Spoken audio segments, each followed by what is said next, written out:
As an empath, I tend to focus a lot on my third eye, but I realized that there are 3 chakras that we empaths need to pay attention to in order to feel less overwhelmed and drained. And it doesn't take me much time to balance these chakras. You just need a few minutes each day, and with intention, you can hear this chakra and balance them very easily. In this video, I'm going to share what these 3 chakras are, why neglecting them will make you feel burnout, and what simple things you can do so that you feel more balanced in life. Number 1 is the chakra chakra. Chakra chakra governs 3 things: the emotion, sexuality, and creativity. It's the second main chakra and is found below the navel. This chakra tends to be blocked for empath. Many of us were told that we are too sensitive, it's not okay to feel our emotion or cry, and that causes us to lose touch with ourselves, our own emotion. We don't know how we feel anymore. Instead, as empath, we are focusing on what other people are feeling most of the time, and we use that as a gauge of our well-being. If other people are feeling okay, we are feeling okay. If other people are not feeling okay, then we also don't feel okay. If you have parents who are emotionally unavailable when you are a child, do watch this video I may have made previously on childhood emotional neglect. To heal the sacral chakra, one thing I find useful is to reconnect with my inner child. If you observe young children, they process emotion very quickly. They may fall down and cry, and later something else perks their interest and they are happy again. They start laughing again. We have this natural ability to process our emotion quickly too. We just lose it along the way. As adults, we tend to judge our emotion, and this causes us to hold on to emotion longer than they are needed. We think about the problems in our head and replay them many times to reignite the emotion. We need to relearn how to process our emotion from these young children. Whenever I feel overwhelmed with emotions, I will spend some quiet time and have a conversation with my inner child. I will ask my inner child, what are you feeling right now? Can you show me what you're feeling? If you are ready to heal, your body will give you clear indication through sensation.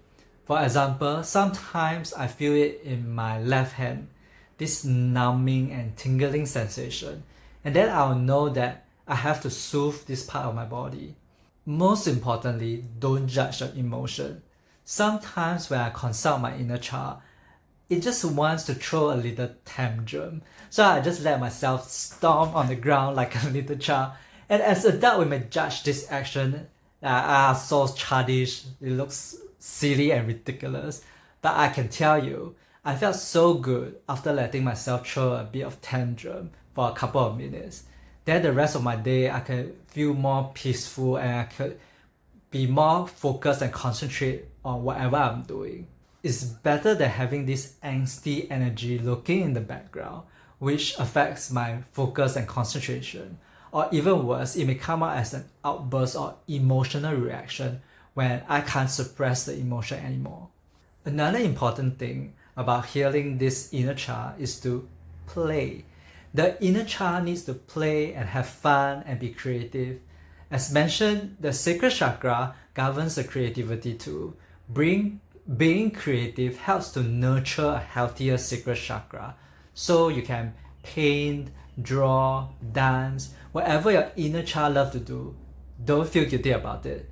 Our guilty feeling is what blocks this chakra. Earlier in my life, I took everything so seriously.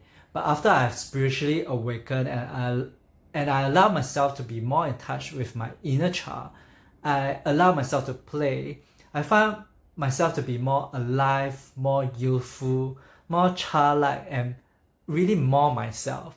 Things feels lighter and is less of a burden to me. Empath tends to have excess energy in the sacral chakra.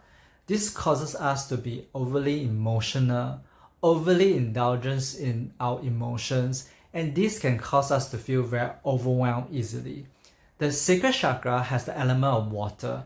When it's flooding, it feels like we are drowning in our sea of emotions. And because water is so fluid, when there is excess energy in our sacral chakra, we tend to have very poor boundaries.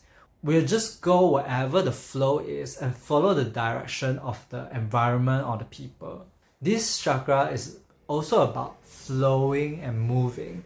So one thing I do to drain away this excess energy in this chakra is to move. It's through movement. You can go out and explore the city without any concrete plans and just let your intuition guide you. Or you can just go to the parks and just wander around. This movement helps to keep your sacral chakra balanced. You want to initiate movement first and build up some momentum and not just let anybody comes in and dictate your flow or direction. When you do this, you'll be more in touch with your own flow than getting distracted by other people's flow. And this brings me to the next important chakra for empath, the root chakra. Although being fluid as the water is great, we can't be moving all the time. It makes us feel a bit all over the place. So that's where the root chakra comes in. This chakra supports us and makes us feel grounded and centered. Imagine yourself like a tree with deep roots into the ground. The strong wind blows or the heavy rains don't get you off the ground because you have established such a solid foundation.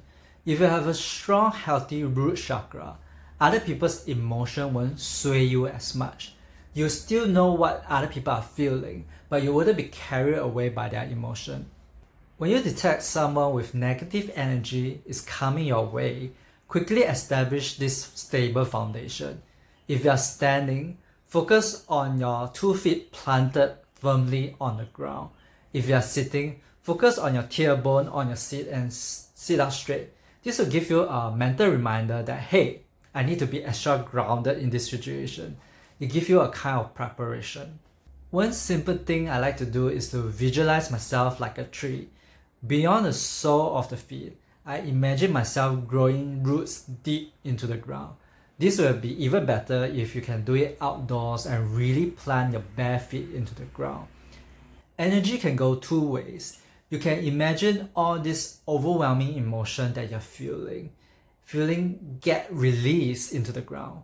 And don't worry about spreading the negative energy to Mother Earth, because Mother Earth is so much more powerful than we think it is. It always knows how to rebalance its energy. It always knows how to stay in balance and harmony. Another way is to draw nurturing energy from the ground, just like how the plants draw the nutrients from the ground. So after you let go of the negative energy, you can imagine yourself receiving nurturance from the Mother Earth. It's very soothing, like being loved by a nurturing mother. The third chakra that we need to pay attention to is the solar plexus chakra. Healing our solar plexus chakra will give us a good sense of self so that we establish our boundaries, stand up for what we believe in, and protect our inner child from being hurt by others.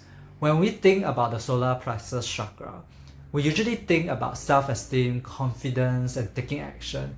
But one thing we may forget is that this chakra is also in charge with processing our emotions. The third chakra is located slightly above the navel, and it helps us with digestion and metabolism. Whether we can stomach or digest our emotion depends on how strong our solar plexus chakra is. It depends on how well we can metabolize this emotion and put them into good use. Our emotion provide us with a lot of useful information. For example, when we feel stressed, it tells us that a change is needed. Maybe we are working too much and we need a break. This chakra represents the fire in us. If this fire is too weak, it can't burn down an emotion and get to the core of what the emotion is about. You'll feel drained and tired by all these emotions that are coming at you. They're coming at a faster speed than you can process it. And if you suppress your emotion and don't use or direct this fire to process your emotion, then this fire may come out in other ways like anger, rage, or neediness. Then we become very reactive to the emotion that we feel from the outside or our life circumstances. One simple way to get in touch with this fire within us is to get out in the sun.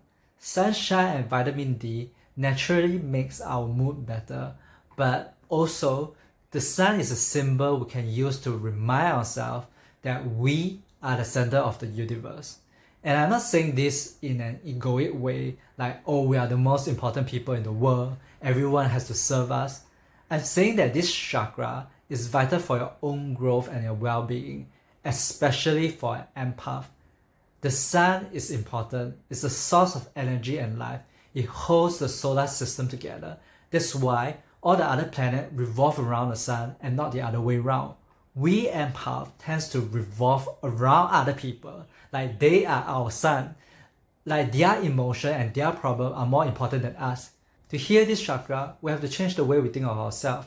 We have to perceive that we are the sun and other people are revolving around us, and every one of us is an individual sun. All of us are the main character in our own story, in our own life, and if we don't perceive this way, we will always be the side character in other people's story. Then we will always be waiting for other people to write our story or dictate how we feel, and we'll always be vulnerable to feeling emotionally overwhelmed.